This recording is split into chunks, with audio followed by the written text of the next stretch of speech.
when I hear people say or doubt a woman can do this, or because you're old you can't do this because you're young. I mean, I think you just all you need to do is use what they think is a deficit, use that and turn it against them and show them the most feminine or the most young or the most black or the most, whatever version of that they haven't seen. So for me, when, to defying stereotypes, not only is it our career, but I think it's also sort of a message that we try to teach people, because it's how you get to something that never has been done before. Welcome to At the Heart of It.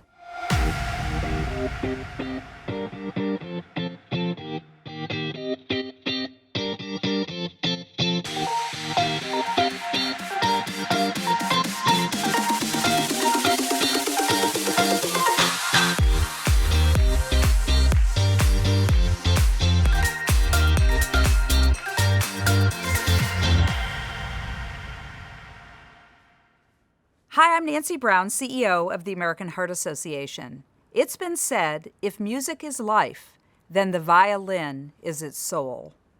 My next guest certainly embodied the beauty and the power of that statement. They began their musical journey in the classroom, practicing and studying classical music while simultaneously living what they describe as a hip-hop lifestyle. Ultimately, they bridged their two worlds together with unique musical arrangements and performances as one. Today, they push the musical boundaries with a mission to shatter stereotypes and assumptions about race, one string at a time. Meet Grammy-nominated musicians Kev Marcus and Will Baptiste. Together, they are the classical hip-hop hybrid duo Black Violin, bringing a message of unity and hope to audiences of all ages.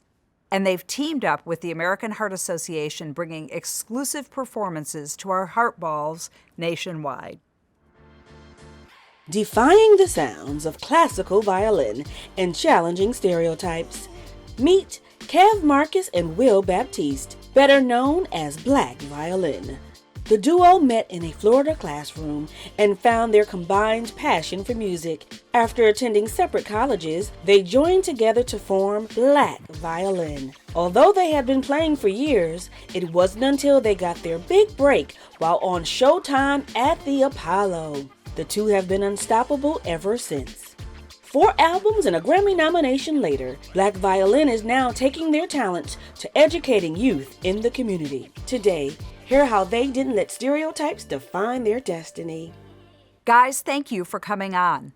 Thanks for having us. We are so excited that we have teamed up to bring your incredible music to so many of the AHA volunteers and supporters across the country through our Heart Balls, and I can't wait to have this discussion with you both today.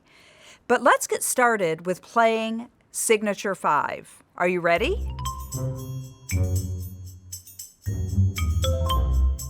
Kev, what's the last TV show you watched?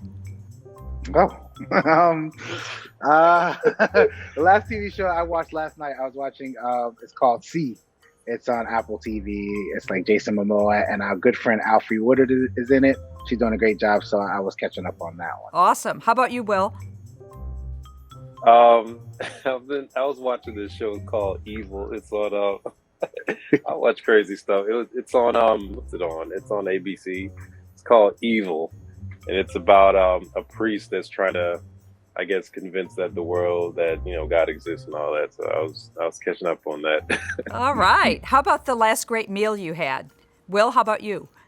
Oh, I had a really, really nice vegan meal. I'm trying to really, turn my life around, just do this whole vegan thing. And I had some wild rice. I had some quinoa. I had some mixed vegetables, some sauteed vegetables. Really, it was really good. I was really pleasantly surprised. Oh, it sounds good to me. That sounds so good. I just had a business lunch and I had a salad, and it was a salad that had, it was called a bistro salad, and it had roast chicken in it, but it had cornbread croutons. What? It was so Ooh, good. That sounds good. It was like kind of soft but crunchy. I was like, they should have always made cornbread. I have never croutons. had a That cornbread crouton. That sounds good. Me either. That sounds Me good. either. Yeah. Kev, what's the last song you listened to? I was listening to a song. I don't know the name of it. You know when you get in your car and then sometimes your phone will just start playing whatever it feels like. It just started playing a song by the artist Miguel, but it was so epic at the time. I want to say the song was called Lifestyle or Life something, but it just fit me, and it was but the singer is Miguel. That's why I just Got listened. it. Will, how about you? One of the Marvin Gaye songs, man. We were just kind of grooving, having a good time skating, and it came on. It was just really perfect. So, Uh, some Marvin Gaye, just that's any good. Any song. Marvin Gaye song Yeah. is great. Will, what was your first job? My first job was at a grocery store, bagging groceries. This is when I was about 12 years old. Yep. How about you, Kev? My first job, I was a customer service representative at Levitt's Furniture Ah, back in the day. Some people may remember it. It used to be big, but yeah, that was my first gig. $6.90 an hour. I remember that was a big deal for me. ooh, yeah. The big salary, and you probably charm people with that amazing smile of yours. Ah, thank you. Okay, if you had to say your superpower, Will, what is your superpower? I think my superpower is recognizing, solving problems, and just recognizing what needs to be solved and what needs to happen. All right, how about you, Kev? I'm kind of like that too, a little bit. I would say, I can kind of squash situations. And I have three daughters and then a wife, so I'm outnumbered here. So maybe that's a superpower I developed, is just being able to diffuse a situation. Yeah, I love it. Those are great life skills, both of you. So, Kev, you play the violin, and Will, you play the viola. What does it mean to be a black male violinist defying stereotypes? I think it's important. I think it's an art form that we truly love, and it's an art form that is not represented by a lot of individuals that look like us. And I think we inspire a lot of kids that look like us to pick up the instrument, and not only that, but just to think different, to do something that maybe you haven't seen other people that look like you do, and we love the fact that we can do that. We do something that we love, but we're able to inspire and uplift and really get people to really think outside of themselves and really, break stereotypes, obviously. So it's really, really important. Yeah. And your music isn't the typical classic violin sound either. How would you describe it? And what was your first big break? It's kind of like classical boom. We try to be very classical in our approach. We don't do a lot of sliding. So it doesn't sound like jazz or bluegrass, but so we try to remain very classic, yet we create it in a way where it's in the same format as a Drake song would be, or a Taylor Swift song. It's a 16 bar verse, 8 bar hook. So when you listen to it as a person that consumes only popular music, the language speaks to you, even though it may be speaking to you with a violin instead of a lyric, in some instances. So I think that that's sort of kind of the best way to describe it, is just sort of a good blend of classical and hip hop, where it doesn't necessarily offend or bother the other side. It's just really a good mix that allows both genres to receive something a little bit different, but still digestible. I love that. I remember my young niece playing violin starting at age 2 years old, and she's a classic violinist today. And she often talks about how she wished she was more multidimensional in her music. It's a wonderful way that you bring things together. But tell us about your first big break. I'd love to hear from both of you, and a little bit more about how you came together. I think our first big break was probably Apollo. Showtime at the Apollo. If you guys don't know it, it's just a legendary stage. It's in Harlem. And this crowd, if they don't like you, they boo you. And I think that was like our biggest, at the beginning, it was kind of like, man, we love doing this thing, but we're not sure everybody loves it. But we went to Apollo, went to Harlem, and just won everything. And we were like, oh man, Harlem loves us, so the world must love us. So I think that was one of the biggest break that really gave us the confidence to keep going, to keep moving, because Harlem if Harlem loves you, then the world will love you. You Yeah. know. And boy, the Apollo is an amazing place. I remember we did an event there many years ago, 15 years ago, for Power to End Stroke. It was a musical event at the Apollo, and I still have chills thinking about the history and the legacy of the Apollo. So that must have been really an amazing feeling being on stage there. So, Kev, you talked a little bit about how you have added diversity to your genre of music as you guys pursue your passions. It probably is a good thing for your business, but maybe it gives you some challenges as well. What would you say to those people in general who defy the norm and are a little worried about it? Well, I mean, for us, I mean, I think we could say it now because of where we are. I think the reason why I play the violin isn't because I love the violin. I do love it, but it's because mostly because no one expected me to play it. So when I was younger, that was the whole thing to me. It was, once I got kind of good at it, people looked at me differently or acted differently towards me, especially older people or people in authority, because they would say, "Oh, well, you play the violin. I didn't expect that. Okay, all right, come on in." Like, it's just, I don't know, it just kind of opened doors because of it. So the defying of stereotypes early on for me was more like that's how I got my job at Levitt's Furniture. Was when I talked to her, I said, I said, I got a college interview coming up, and she's like, "Oh, okay, what are you doing?" I'm like, auditioning at Juilliard for violin." Like, what? You really? What? You're hired, And it's the defying of the stereotype, which changed that person's perception of me and allowed me to walk into a situation that I normally wouldn't be able to. So the defiance of the stereotype is kind of like, been baked into the cake for me and for Black Violin. So what I say is, and I tell my kids this the same thing, is that if my kids I have all daughters, and they come home and they say, "Oh, well, this guy said I shouldn't do this because I'm a girl." Well, I'm like, well, you should be the most feminine version of that, of whatever it is that you're trying to do, because that person just told you that they've never seen that.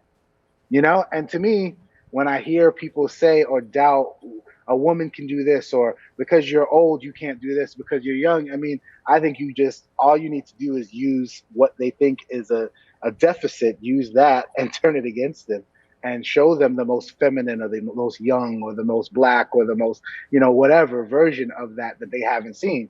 So for me, when, to defying stereotypes, not only is it our career, but I think it's also sort of a message that we try to teach people, because it's how you get to something that never has been done before. That is so inspirational. And I would say inspirational as well is all of the ways that you use your talents to promote justice and equality. Will, tell us a little about that. What is driving you? How are you making a difference in that world? And what are your goals? I think what we represent, and obviously, we're two black guys that play the string instrument. Something that just by itself is just something it's an eye opener, right? So, our music just naturally lends itself to this idea of not only breaking stereotypes, but like don't judge a book by its cover, and just really seeing people for who they truly are. And you come to a Black Violin concert, and the crowd is really mixed, and it's amazing to see the crowd engage with each other. And a lot of people that are at our show probably wouldn't be together if it wasn't because of Black Violin. So it's just an amazing to see people come together, and we try to project that in our music, whether it's a vocal song or a song with instrumental. We try to provoke this idea of hope and love and respect, and being two black guys that play this instrument and breaking, just striving to just really show people that, listen, it doesn't matter who you are, where you're from, what your background is, you're able and you're capable of anything. Yeah. So powerful. I think about this last 18 months or so, and Kev, we were talking about this earlier before we were on air, about how great it is to be back with people and to be connected, and how much that helps us, with our joy and maybe our mental health and well-being. And oftentimes men don't talk about self-care, but I think with COVID and social inequalities and so much more going on, we know how critical mental well-being is. What does self-care look like for each of you? Kev, why don't you start?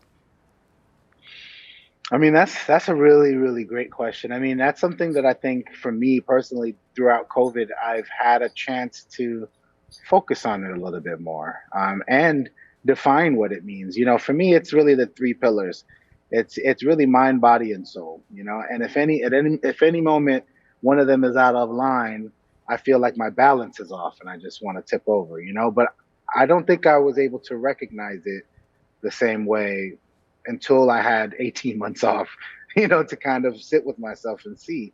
So for me, it looks like, I have to make sure that I meditate, a few times a week to just kind of get to a space where I feel at rest. I have to work out a couple of times a week just to make sure that my body is being fed. I have to read or consume a podcast, audiobook, something of that sort to make sure that my mind is being fed. And for me, mental health is about balance. Yeah. Will, how about you? Man, for me, I think one of the biggest things for me, even a little bit before COVID, was just the idea of being present and what that means, not looking at the past or not even really looking to the future, just really being present with your kids and your family and friends and loved ones, like really seeing, really being able to go outside and really experience the nature of what it brings, seeing the air and the trees move. It's something I used to struggle with because, just thinking about the next tour, thinking about music or thinking about whatever, and not necessarily being present in that moment.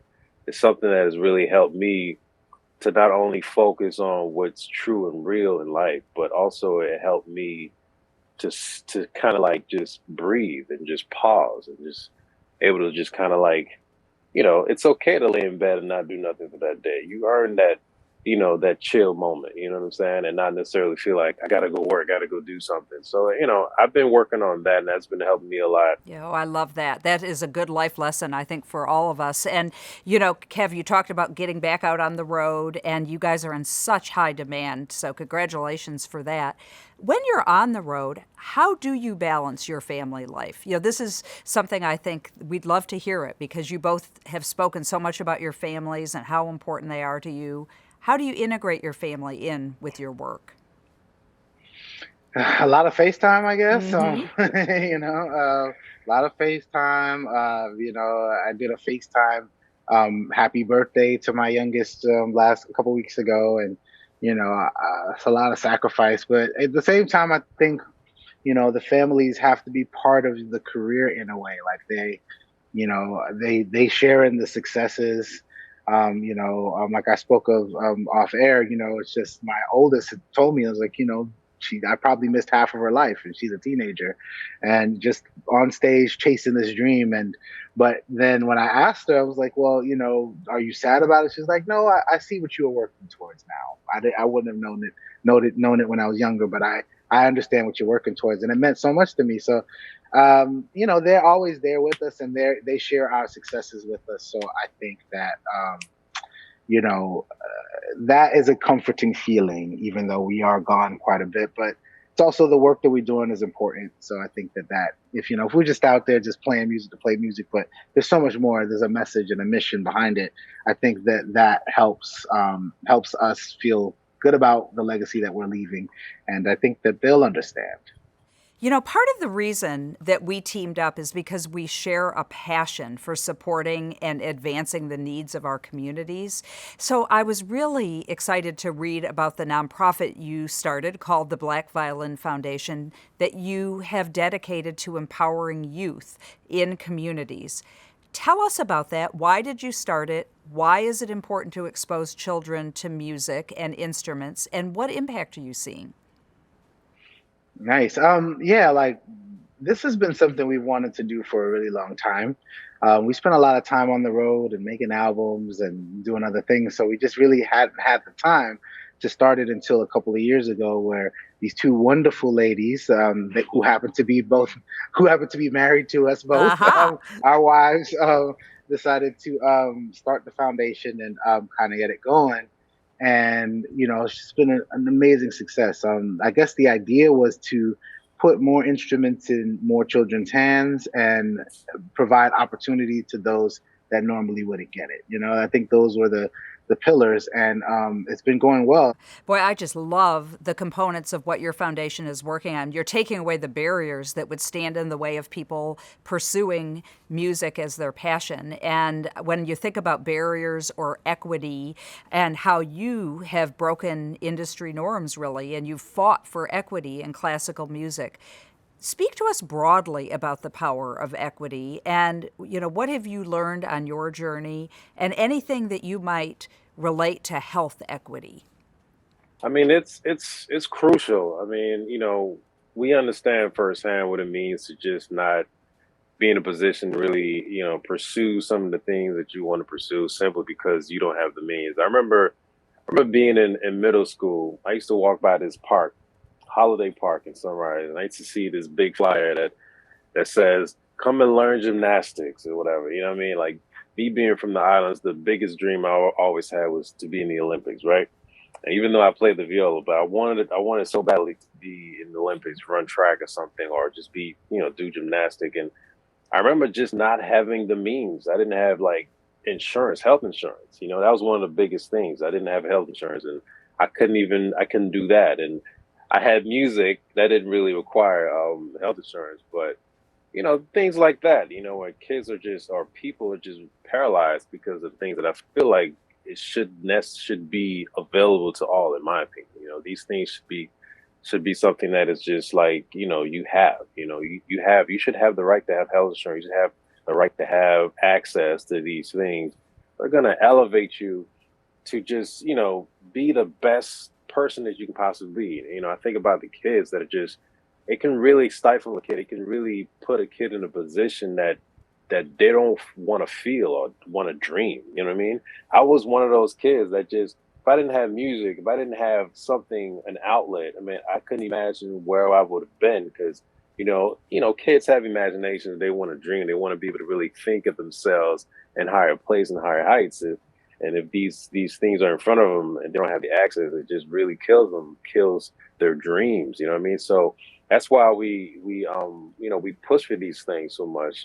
Equity, and we understand firsthand, and just not only just health, just music, just everything, man. We live in a place that the resources are there. You know what I'm saying? And we have to see each other and be able to listen. I have all of this.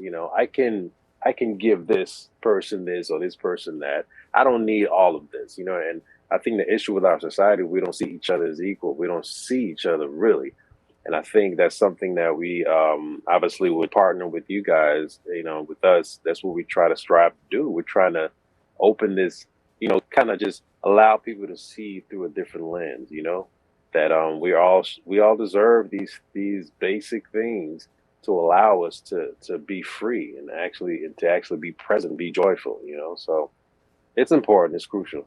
Such powerful words and such a great way you've said it. And I can just imagine the joy and the impression that you're making on so many young people with your music and with your message that equality can happen and that people deserve it. Again, we're so proud to partner with you on that message and really excited about what might be ahead for us.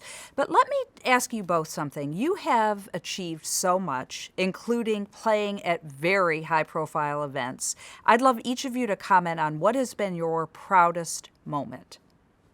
There's a lot of them. I mean, the one that probably jumps out is probably the most obvious at this moment. Barack Obama's inauguration was pretty awesome. Yeah, I bet. Yeah, that's pretty awesome, pretty tough to beat. That it was his second inauguration, so it's just everyone was there. I remember feeling like, what are we doing here? Like Alicia Keys walks by and she's talking to Jennifer Hudson, who's over by John Mayer, and it was like John Mayer and Katy Perry were together at the time, and I was like, what? This is crazy. So that was kind of a stepping point for us, a great moment, hard to forget. I remember like every moment of it. And I remember speaking to the president that night, and they told us that we would get a chance to take a picture. And the whole day in my head, I'm just like, oh my God, what am I going to say to him? I got to say something. And I walk up to him and I say to him, everything that I've ever done in my life has led up to this moment. And then he gives the Obama chuckle.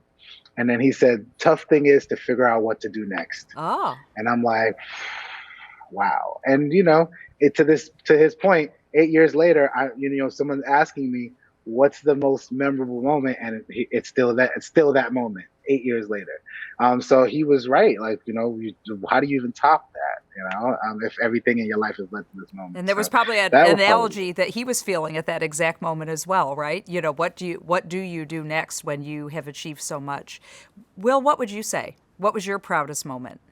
Man, just watching my kids, when you bring life into this world, like, I've created people, I've helped create individuals, you know what I mean? People that I have that I'm responsible for. It's a really, I don't know, it's a really, really powerful thing.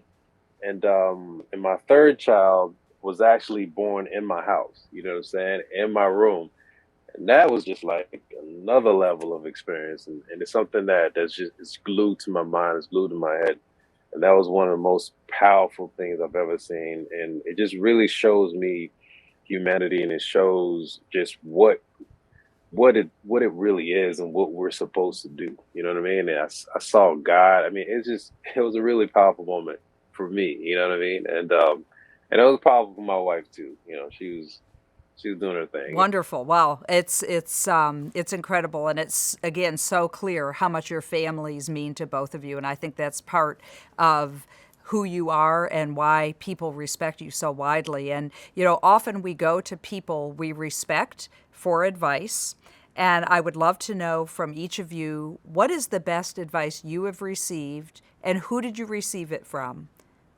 I would say the best received. I don't know who said it to me, that's the thing, but just in general, it was just like, be yourself.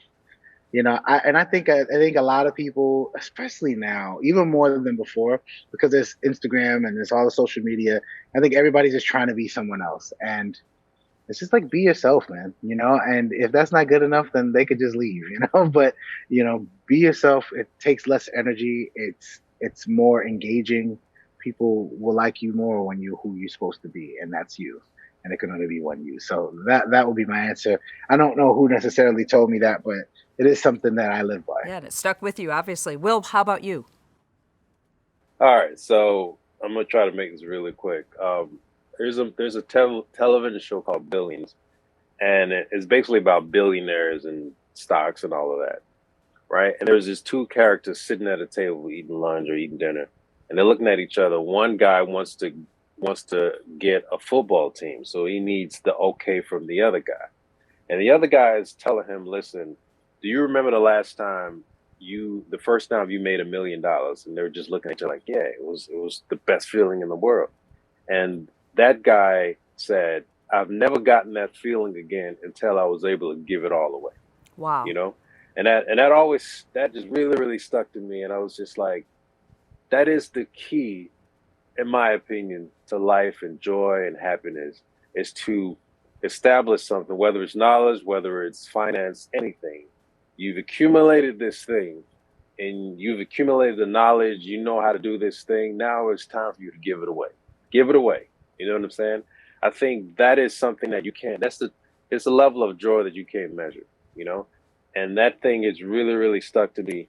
And I truly, truly believe that whatever it is, knowledge, whether it's money, whether it's just being able to do whatever, the moment you're able to truly give that thing away and not have a camera behind you, to try to get on social media with it, but you're truly just humbly just giving that thing away. I mean, that's just a certain level of happiness I think you cannot measure, You got it. And boy, what a powerful message. And I think it is so, so true. So you're both on tour, back on the road, but what else is on your mind? What other projects are on the horizon? Well, we're working on a lot of stuff for TV, working on a lot of stuff for commercials, doing that kind of stuff right now. So that's been fun, just sort of on the side. I guess, we'll try to take over the world one stage at a time and try to inspire as many people as we can on our journey, and try to be the best role models and representatives of our brand and everyone that's around us. And, yeah, that's what's on the horizon. That's pretty incredible. Will, is there anything you'd add to that? I learned how to skate. I'm a skater now. I love that. I've conquered that. Right. Be careful, man. Yeah. We have a tour. I was gonna say no broken arms or wrists or anything. Listen, man, I'm a risk taker. I'm good. I have all the padding, and my knees is padded. Everything's padded. That was one of my things I wanted to do this year, is learn how to skate. I can skate. I'm not all that great, not as good as my wife, but I can hang on the course now. I can actually go to the skating rink and then be okay. So that's what I'm looking forward to. That's pretty inspirational in and of itself. Set a goal, figure out what you want to do, and go for it. So my last question for you is, as both of you have such demanding lives and a demanding tour schedule, you're thinking about health and well-being. We talked about that a little bit earlier. What words of wisdom would you share with our audience that they can take away and incorporate into their life? I think everyone is always just trying to run in this rat race of just that just chasing behind that hot idea, that thing that someone just did. I think that we need a generation of forward thinkers. And in order to do that, you have to take risks, jump sometimes without knowing where you're going to, but always try to take the road less traveled and do something that no one else has ever done. The fulfillment in that is so much more than copying what someone else just did, And I think that's the main thing. I mean, we play violin, we do it in a whole different way, and we love what we do. We're really energetic, the fusion, but at the end of the day, we ran towards our different. That's what worked for us, And so instead of trying to be like everyone else, I say run towards your different. Love it. Will? One of the things I would say to everybody is, I think we just need more compassion, man. We need more compassion for just, because there are individuals you may look at that are just to you, they're doing all these different things, doing all these different crazy things, but a lot of times we don't even know what they're going through mentally and all these different things. So, man, I just encourage whatever it is that you're doing, whatever passion that you're going for, whatever endeavor that you're pursuing, just have compassion along the way. You know what I mean? When you're walking, when you're running, when you're going, you see something, you see someone, give them something. It doesn't have to be something that's physical. It could be a word, it could be anything. People are going through it, man. We've lost a lot of people. So just compassion, man. It's great to be successful. It's great to have success. It's great to have this conversation.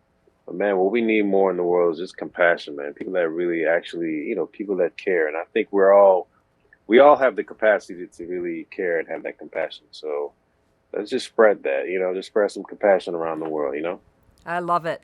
Will and Kev, thank you for enticing us with your music. Thank you for fighting for equity for every person. And thank you for your wisdom and your heart and the way that you really bring to life the very important messages of life through all that you do. We are so proud to be partnering with you. We are cheering you on and look forward to seeing you both real soon. Thanks for being with us today. Thanks for having us. Really, it was our pleasure. Enjoyed it. See you soon. I so enjoyed talking to Kev and Will and to learn all about the things that they stand for through their music, through their message, and through the way they inspire people. And when I think about what I take away from their conversation, I loved how they talked about taking the road less traveled and to build into your life the things that matter to you and how important it is to run toward your different. And I think the last thing I loved listening was to Will talk about the fact that when you accumulate things in life, the greatest joy comes from when you can give those away to others. Black Violin is certainly inspiring all of us, and I hope that you were equally inspired by them. I'd love to hear what you took away from our conversation, so please subscribe, comment, and share. I'm Nancy Brown. Thank you for joining in. On the next At the Heart of It, understanding the importance of working together. It was working with a team of people and bringing folks together with different perspectives, backgrounds, and experiences, recognizing that there is no single right answer. CEO Yi Xing Hung is unlocking the key to great problem solving. Next, at the heart of it.